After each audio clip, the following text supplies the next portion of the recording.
بسم اللہ الرحمن الرحیم۔ بلوغ المرام دراصل یہ کتاب فقہ الحدیث کی کتاب ہے، فقہ الحدیث کی کتاب ہے۔ یہ لفظ میرے لیے بالکل نیا تھا، فقہ الحدیث۔ یہ حدیث کے فقہ، حدیث کا فقہ کیا چیز ہے؟ فقہ کہتے ہیں ایک ہوتی ہے حدیث، حدیث ہمارے سامنے آتی ہے لکھی ہوئی، اس حدیث کو ہم سنتے ہیں، اس میں ایک مسئلہ نظر آ رہا ہوتا ہے کہ یہ مسئلہ بیان کیا گیا ہے۔ جو فقہ ہے وہ اس حدیث، ایک حدیث سے اگلے کئی مسائل بھی نکلتے ہیں، اور وہ ایک عالم اپنے علم، اپنے تقویٰ، اللہ کی مدد سے اور باقی سارے علوم کے پیش نظر ان سے جو استنباط کرتا ہے اس کو فقہ کہتے ہیں۔ پھر وہ کیا ہوا؟ فقہ الحدیث۔ اس کے بعد دراصل یہ فقہی مسائل کی کتاب ہے۔ نبی صلی اللہ علیہ وآلہ وسلم نے جن مسائل سے صحابہ کرام کو آگاہ کیا، اس میں ان مسائل کا ذکر ہے۔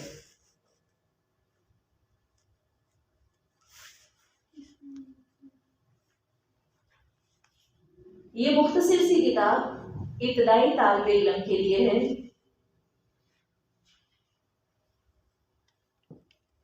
جو طالب علم بڑی بڑی کتابوں سے فائدہ اٹھانا چاہتے ہیں وہ پہلے اس چھوٹی سی کتاب سے استفادہ کرتے ہیں۔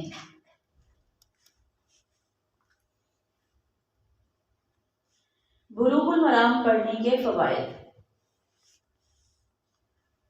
نمبر 1، اس حدیث کی کتاب میں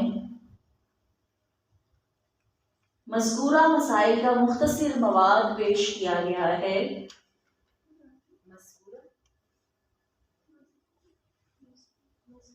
ریکارڈنگ سے آپ اس کو ریپیٹ کیجیے گا۔ ابھی جتنا لکھا جاتا ہے اس کو لکھیں، یہ نہ کریں کہ لکھنا نہیں ہے۔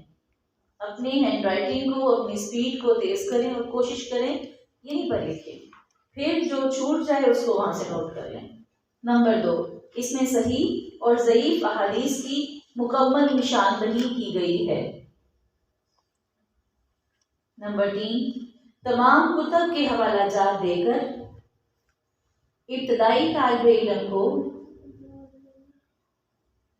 دیگر کتب سے مکمل آگاہ کر دیا گیا ہے۔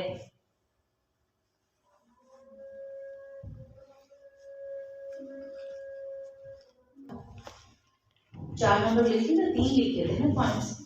نمبر 4، اس سے یہ علم ملتا ہے کہ بعض اوقات کئی اہم مسائل کی آگہی ان کتابوں سے بھی ملتی ہے جو صحیح کتب، بڑی اور مشہور احادیث کی کتب میں نہیں ہوتا۔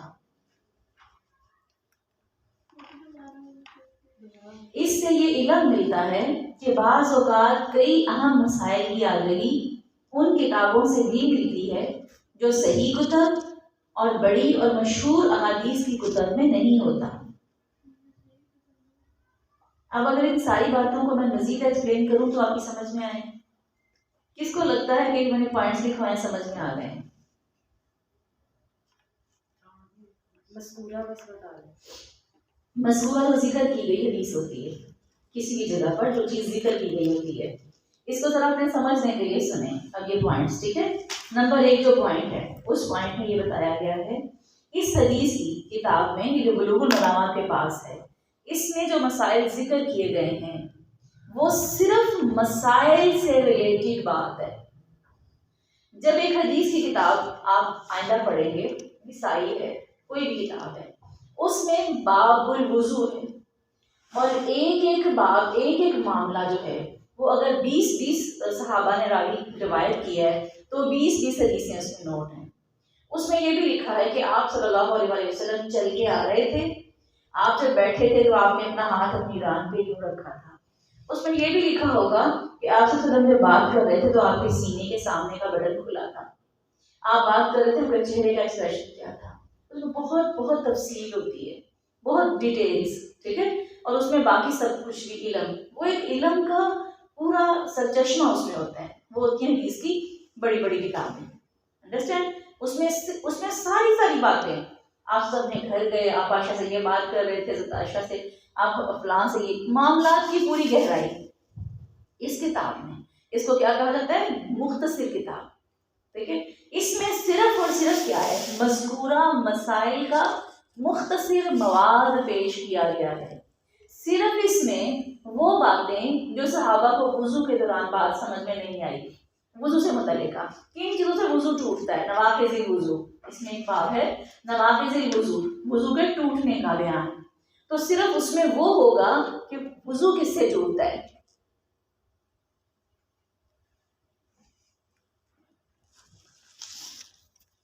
یہ دیکھیں بات سمجھ میں آ گئی. تو اس میں پھر کون سے مسائل ہیں جو صرف اب کن چیزوں سے وضو ٹوٹتا ہے، بس یہ بات، وہ والے مسائل اس میں بیان کیے گئے ہیں. اس کے بعد دوسرے نمبر پہ میں نے لکھوایا کہ اس میں صحیح اور ضعیف حدیث کی مکمل نشاندہی کی گئی ہے. اچھا، اب چونکہ مسائل بتائے تو یہ بھی بتایا کہ یہ حدیث صحیح ہے کہ ضعیف ہے. کچھ اب صحیح حدیث پر تو بات ہی نہیں نا، بحث ہی نہیں. صحیح حدیث سننا ثواب، عمل کرنا ثواب، وہ تو ایک لازمی جز ہے کہ اس کو ہم نے اپنی زندگی میں شامل کرنا ہے. اب ضعیف حدیث کا کیا کام ہوتا ہے؟ ہر وہ ضعیف حدیث جو صحیح حدیث کی عکاسی کرتی ہو، جو صحیح حدیث کے مطابق ہو، ٹھیک ہے، اور وہ مسائل ضروری ہوں جو انسان کی زندگی میں، اس پر عمل بھی لازمی ہوتا ہے. پھر کس ضعیف حدیث پر عمل نہیں کیا جاتا؟ جو ضعیف حدیث کسی صحیح حدیث کے مطابق نہ ہو، جو قرآن کی کسی بنیادی احکام کے مطابق نہ ہو بلکہ اس کی مخالفت کرتی ہو، اور اوپر سے وہ ضعیف ہو، پھر اس پر عمل نہیں کیا جاتا. ٹھیک ہے. اس کے بعد تیسرے نمبر پر تمام کتب کے حوالہ جات دے کر. اچھا، اب تمام کتب کہاں سے آ گئی؟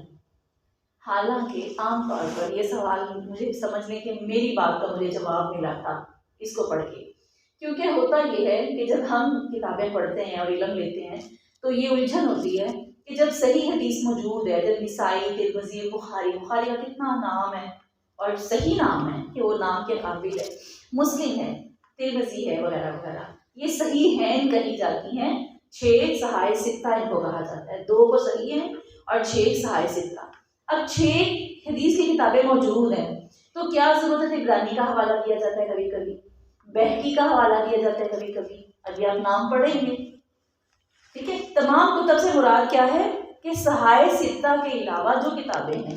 اب اس کی ریزن انہوں نے یہ بتائی ہے کہ لازمی نہیں ہے کہ بخاری میں سر سے پاؤں تک تمام مسائل آ گئے ہوں. کبھی کبھی صحیح حدیث کسی دوسری جگہ سے بھی مل جاتی ہے. وہ مسئلہ جو بخاری میں نہیں لکھا ہوا، وہ مسئلہ جو ہمیں ترمذی یا مسلم سے نہیں ملا، ایک پڑھنے والا، ایک عالم اور ایک عام پڑھے لکھے میں کیا فرق ہوتا ہے؟ عالم تمام علوم کو اپنے اندر سموتا ہے. اب اس نے بہقی کو بھی پڑھا ہے، اس نے طبرانی کو بھی پڑھا ہے، بہت سارے نام ہیں، اس نے ان کتابوں کو بھی پڑھا ہے، تو اس کو پتا چلا کہ ایک صحیح حدیث جو بخاری میں نہیں موجود وہ بہقی میں موجود ہے، تو وہ علم کی تکمیل کے لیے اس حدیث کو وہاں سے لے آتا ہے. آئی بات سمجھ میں؟ اس میں یہ بتایا گیا ہے کہ تمام کتب کے حوالہ جات دے کر اس بندے نے ابتدائی طالب علم کو دیگر کتب سے بھی مکمل آگاہ کر دی ہے. یہ نہ سمجھیں کہ ہمارے نصاب میں بخاری، مسلم، ترمذی، ابو داؤد، نسائی، ابن ماجہ یہ ہیں تو ہم صرف انہیں کو پڑھیں گے. اس کے پڑھنے کا یہ فائدہ ہے، ہم ویسے اس میں یہی پڑھیں گے 6 جو میں نام بولے، لیکن اس کتاب کے پڑھنے کا یہ فائدہ ہے کہ اس کے فقہی مسائل ان 6 کتب کے علاوہ جو بکس میں تھے نا وہ بھی اس نے اس میں درج کر دی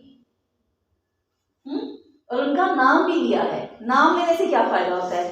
ہر حدیث کے ہم اینڈ پہ پڑھتے ہیں، نکالا ہے جیسے اس حدیث کو طبرانی نے، نکالا اس حدیث کو مالک نے، اکثر مالک کی حدیثیں گزریں گی، نکالا اس حدیث کو بہقی نے، تو اس کے پڑھنے سے ہم نون ہو جائیں گے، شناسہ ہو جائیں گے، پتہ چلے گا کہ ہاں یہ بھی جو ہے حدیث کی کتاب ہے.